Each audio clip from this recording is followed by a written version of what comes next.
Hi, I'm Edward, and for the Language Level Up Challenge, I'm going to be doing Iraqi Arabic. The reason being that right now I'm working in refugee resettlement, and we serve many Arabic speakers, particularly Iraqis. And unlike some other languages which would be useful where I'm working right now, like Swahili, Arabic should transfer pretty well to other things I may do in the future. And people should just learn Arabic, right? I mean, that's just the way it is.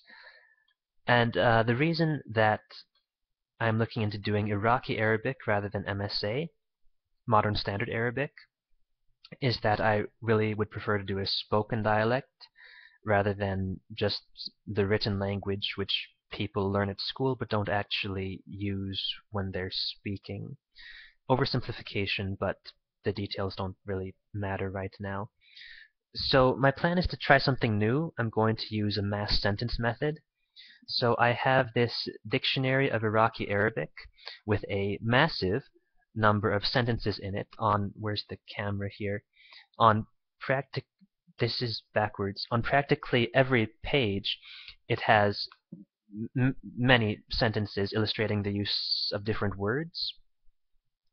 So what I'm going to do is I'll go through there each day, get sentences, put them in Anki, to do spaced repetition on those sentences with flashcards, also do scriptorium, so basically write them down over and over and say them over and over.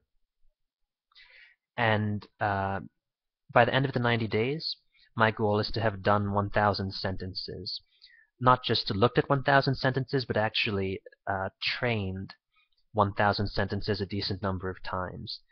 And 1,000 sentences is a lot. That should translate to a fair amount of proficiency. In addition, I have this book, a short reference grammar of Iraqi Arabic, which I'll use for the grammar. However, I have already gone through most of this Asimil course in Modern Standard Arabic, so the grammar shouldn't take too long.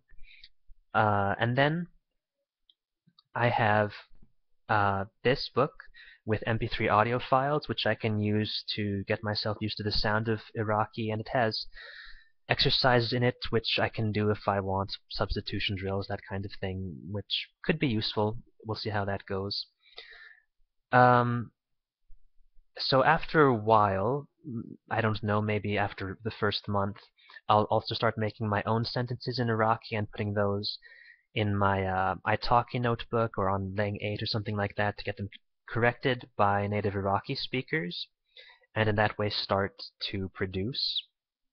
And I will do the 15-minute conversation at the end of the challenge, but even before that, I may look for a tutor on italki to practice speaking with. We'll just see what happens there. I'm not sure.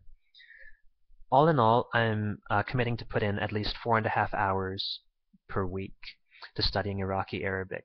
So on average, half an hour each weekday, and then an hour each Saturday and Sunday.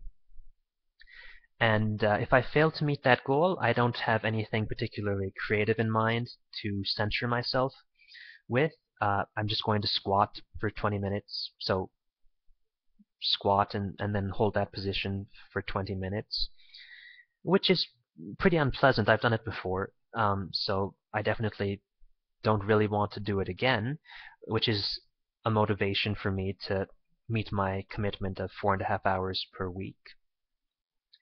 In terms of goals for proficiency, not just doing the 1,000 sentences, but where do I want to be at the end, I'd really like to be at a high A2 level. And A2 refers to the European Common European Framework of Reference for Languages, A1 through C2.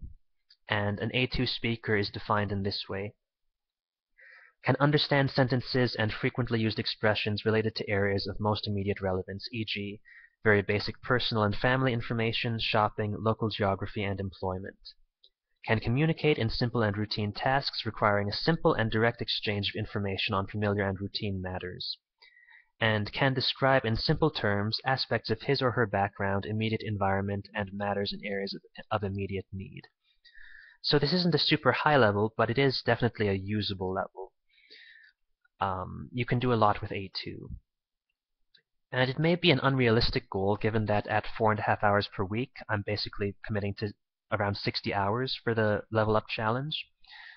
But we'll just see what happens. When I do the 15-minute conversation at the end of the challenge, we'll just see at what level I'm speaking. I may even be higher than A2 if I put in more time than what I'm committing to as the minimum.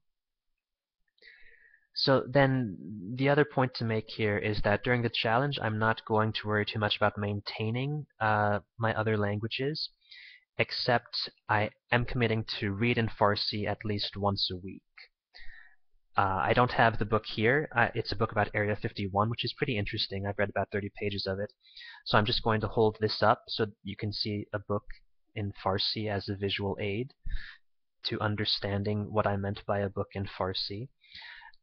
And because the other languages that, like German, Spanish, I can leave those for a while and nothing's going to happen to them. I'm strong enough in them. But it's very important to me to not start backsliding in Farsi because I do need that one and will need to get better at it in the future. So that's what I have to say about my intentions for the Language Level Up Challenge, and I look forward to hearing yours.